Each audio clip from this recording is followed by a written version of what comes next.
Hello, everyone. Thanks for checking out this special episode of Really Dicey. This is Manny, and I am here with. Brian Shutter, writer and creator of Neon Lords of the Toxic Wasteland. Which is what we're going to talk about today. First, thank you for taking the time to talk to us. So, yeah, this is a very interesting book, and I've come across this a few times in my research about Thundarr the Barbarian. Right. Um, about a few months ago, I did a video about what it'd be like to adapt Thundarr the Barbarian into a role playing game. And GURPS, we talked about GURPS a lot in its adaptation. And in the back of my mind, I was thinking, Mutant Core Classics. And then I come across again this book along with it. And I finally got this copy at PAX East.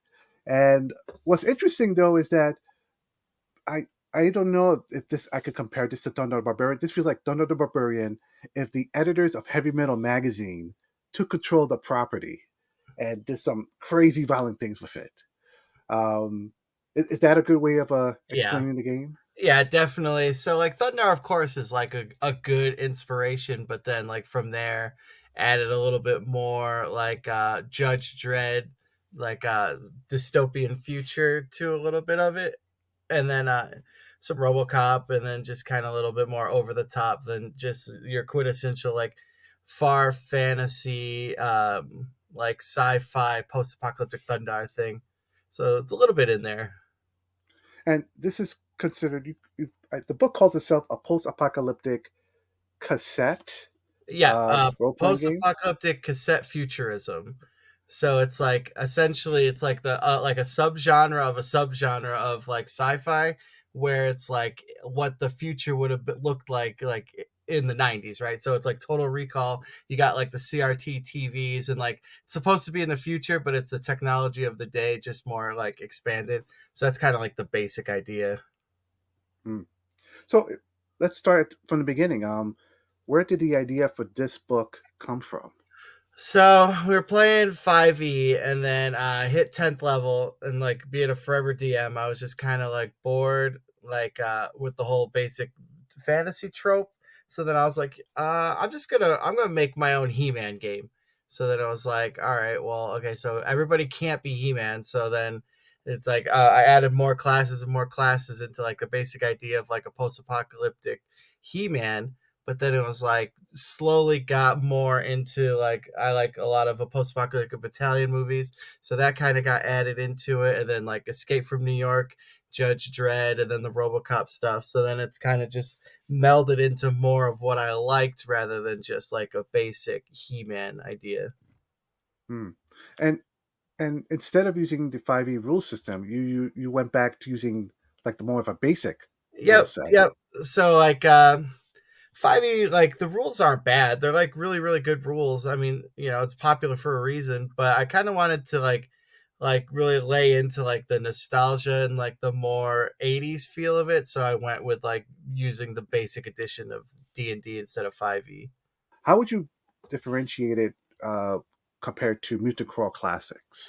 So yeah, so Dungeon Crawl, Mutant Crawl use like the Goodman Games proprietary like D20 dice chain system.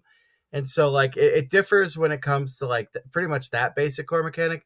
Like DCC, MCC, they don't use like advantage, disadvantage, but we do, but we call it like sludge and surge, like kind of like keep with the 80s, 90s feel.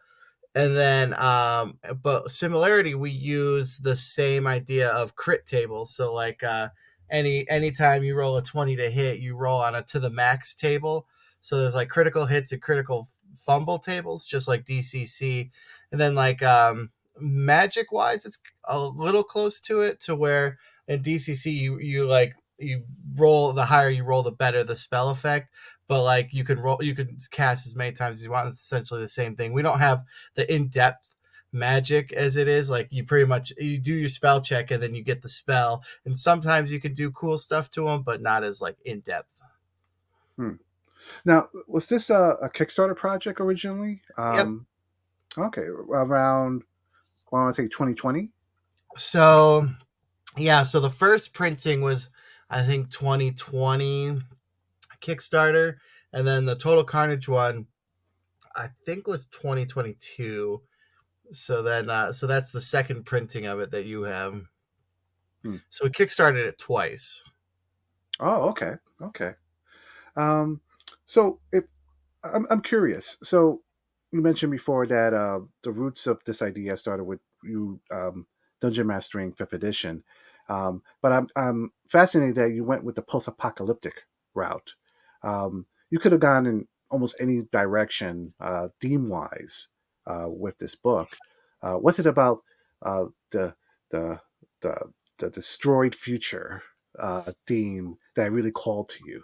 I think it's just ingrained into like my in the zeitgeist of my life because everything is like that post-apocalyptic like far future. It feels like everything was back then. So it's kind of I don't know. It's just like it's like my favorite like movie genre too. So I really like to like dig into the post-apocalyptic, but not necessarily like how like some games are a slog. It's like, okay, I got 4 bullets left and like a half a can of water. Like, how am I going to survive? I wanted to be more whimsical and more over the top than like a gritty survival, post-apocalyptic style. Hmm. So, who can you be exactly in this game? The classes in this game are really unique. Yeah, I mean they go all over the place. There's like a bruticorn, which is like a bicorned unicorn that's like half cybernetic and can cast magic, but likes to use shotguns. There's like Cosmic Barbarian, who's like a dual wielding like uh, barbarian that snorts cosmic rocks to get high. And then there's like a war wizard, which is like your caster class. There's like cybernetic Ronald Reagans that were like underneath the United States and then came sentient into the future for no apparent reason. And there's like the Heather class that's like a Vietnam 2 like specialized trooper that came like into the future and stuff. It's like all they go all over the place. Hmm. So, I'm curious about the setting. So the heroes, the heroes you can be heroes you can Right. be in this story are extraordinary. So what's the setting like exactly? What are the villains like in this world? So the villains go all over the place. So you got, I mean, essentially the government itself could be like a big villain. Like there's like a tyrannical like president that's in charge of Detroit Prime is like the main mega city. That's one faction. Then you got like the mutant hordes in the wastelands or another faction. And then the big bad, like the big bad of the world is it's he's on like the cover like underneath the dust jacket. He what is his name? I can't think of his name off the top of my head now. Terrorex, the Techno Lich. Like he like ruled the world for like hundreds of years, and then finally the president and his crew like killed him, right? But like, is he actually dead? Type thing. So then his faction of like cybernetic like mutants are running around too. So it's like it's everywhere. Everything's always out to get you, pretty much. So let's talk a little bit about the rules. I know you sort of made mentions of it in your previous answers, um, but this doesn't. Does this use the same? Do you need the same dice set that DCC uses? It looks like it uses No, the. so no funky dice, just your standard 7 role playing game dice. So then like and there's no skills. There's like and it's roll under your stats. So like if you wanted to like a brains check, right? If you're like, "Oh, well, I wanted to like check this computer see if I know anything about it." It's like, "Okay, we'll roll a brains check." If you have a 13 in brains, you have to roll 13 or under and it's a success. If you roll over, it's a fail. Like there's no difficulty checks, no skills, it's just like you either do it or you don't. Hmm. So when you wrote the book, where'd you go when it came to the art design of it? Because it's really eye catching. It's almost like if Earl Otis took some acid. Yeah. Excuse me. So it was like it's all a bunch of anybody that like like perusing the internet and checking out Instagram. If it was an artist that like caught my eye of like, man, like this is like I think if I use this person, their like mind's eye will be in tune with like the Neon Lords like vibe. So I'd hit them up and be like, hey, like interested in some work, and then go from there. And so far, everybody, knock on wood, that I've used has clicked. Like they got the idea. They like, okay, yeah, like this is totally like I understand where you're going, and it works out. Hmm. And let's talk a little bit about the equipment and magic. So, what I find interesting about post-apocalyptic tales, especially those that combine magic and technology, is how creators try to balance the two so that magic doesn't overwhelm technology, technology doesn't overwhelm magic. How do you balance that in this game? So the main idea of Neon Lords is it's very swingy. Like it's swingy on purpose, so it's balanced to be unbalanced, essentially. But when it is balanced, like it's a playable game, like it's not completely like off the rails. So like when it comes to like the magic is what keeps it like kind of not necessarily like, well, in check rather, is the sheer fact of like the more you cast, the worse you're off on like your chaos table. Like the more you cast, you start rolling on like a bad things table that starts happening to the war wizard. They end up just getting more corrupt, kind of like Dungeon Crawl Classics. Hmm. Now, for those that have collected or have a copy of DCC and MCC, but they love the setting in this book. Um, is there any tips, any suggestions for anyone that wants to take the setting and put it into Goodman Games, or even D&D? Yeah, I mean it's very easy. It uses, so the BX system, like basic edition of Dungeons and Dragons, is still a D20 system. It's still like we took out the THACO and everything, so it's roll over to hit. So any D20 system that rolls over to hit, you can port into it easily. Hmm, Like for 5e, you would probably just have to bump up the hit points, and pretty much that's it, really. Like it's essentially all the same under the table. If it's a D20 system, it's a D20 system no matter what. Like you can play pretty much anything in any system, just with a little tweaks here and there. hmm.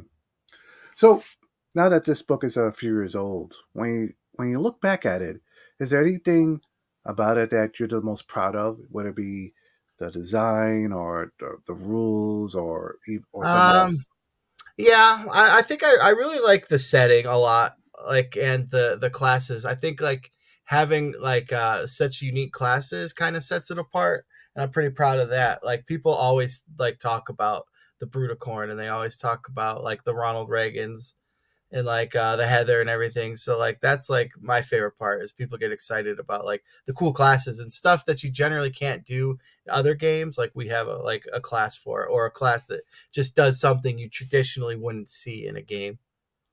hmm.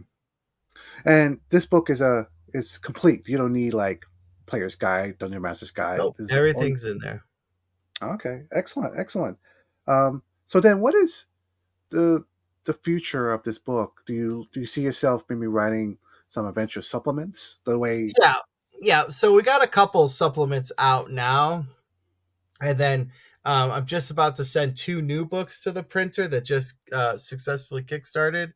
And then after that, there's the deities and demibros. I'm gonna do a big like the gods and the pantheon, and more like the religious side of things. That's like the next big book. Did you say deities and demi bros? Yeah. Yeah, because like the main god is Lord Randy, the Savage One. And so like the rest of the pantheon is wrestlers too.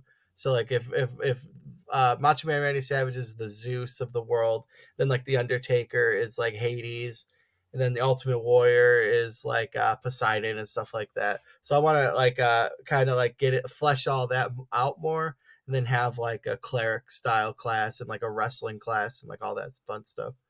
Oh, okay, okay. So for since you've seen, I'm sure you've been in many tables where either you ran the game or you watch other tables run the games at different conventions. Any favorite memories? Any favorite moments that you've seen other players do in this setting? Oh, so yeah, at Gamehole Con last year, like spoiler alert, there's like an adventure I run where the party is like in a band, and you just got beat in the battle of the bands by a synthwave group who like it has ties with like the local ninja clan. So then, rather than like, just out of pure spite, they go to the Ninja Clan to beat them up to take the title back of Battle of the Bands. Like it's such a weird like, but it's easy. It's easy at a con because you're like, okay, like you're in the Battle of the Bands, you've lost. Now you're at their hideout. Go beat them up, right? So then they end up getting to this hideout, and then one of the levels is essentially like the Foot Clan from the '89 Turtles movie, where it's like got the arcade and the half pipe and like pallets of menthol cigarettes. So like the Cosmic Barbarian grabbed a carton and took a ninja and forced him to smoke all the cigarettes until he died. Wow. Yeah. Oh, so what do you see in the future for this setting for this book? Oh, lots of stuff. So there's definitely Deities and Demi Bros, a vehicle book, a lot more supplements, more adventures. I got a lot of plenty of adventure ideas, and then a few like standalone kind of skirmish games that we're kind of working on too. That like other games, not necessarily role playing games that are in the Neon Lords universe, but not like using the Neon Lords rules. Okay. So, if I may ask, Yeah.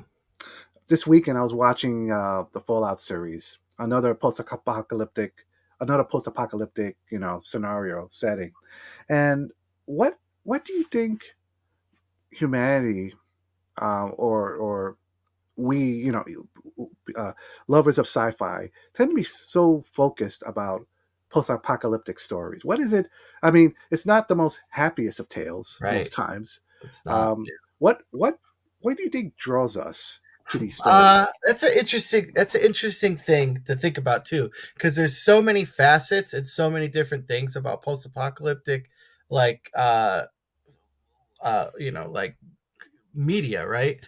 So I just think it's just one of the pillars. Like you got fantasy, you got like sci-fi, like space, and then post-apocalypse, right? So I think it's just one of those things. It's just a cool world with different like ideas of it. Like look at like Fallout, look at like Gamma World, and then Neon Lord. It's like three completely different takes of the like a post-apocalyptic world, but all are post-apocalyptic. So I think it's the variety that like kind of brings it back to it too. Hmm. All right, I have one more question for you. Yeah, that's fine. All right. So if we're playing and you're running this, what music would you have in your background? Oh, that's a tough question. It depends on what's going on. Generally, I like a lot of synthwave, like the newer bands, like Gunship and the Midnight and like Neon Warlords, like just bands that kind of do like synthwavey soundtrack music for 80s movies that never came out, right? Essentially, so it's like has that feel, but it's like a modernized take to it. Hmm. All right, excellent. Well, Brian, thank you so much for taking the time to talk to us about your book. No, no Um, problem. Thanks for having me. if anyone wants to pick up a copy, can they find it through Goodman Games website or? Yeah, currently we are sold out on the Goodman Games website. They should be ordering some more soon. I know like Noble Knights always has them, and like game is it GameNerds.com, Miniature Market. Pretty much if you Google Neon Lords the Toxic Wasteland, you'll find a copy somewhere. And is there a digital copies are available? Yeah, yeah, drive through's got digital copies. Okay, excellent, excellent. Well, Brian, thank you so much for this discussion. Oh, no And problem. and viewers, I will put the links in the description below. Thank you for watching. Stay safe out there. We'll see you next time. Unless the world blows up. Right.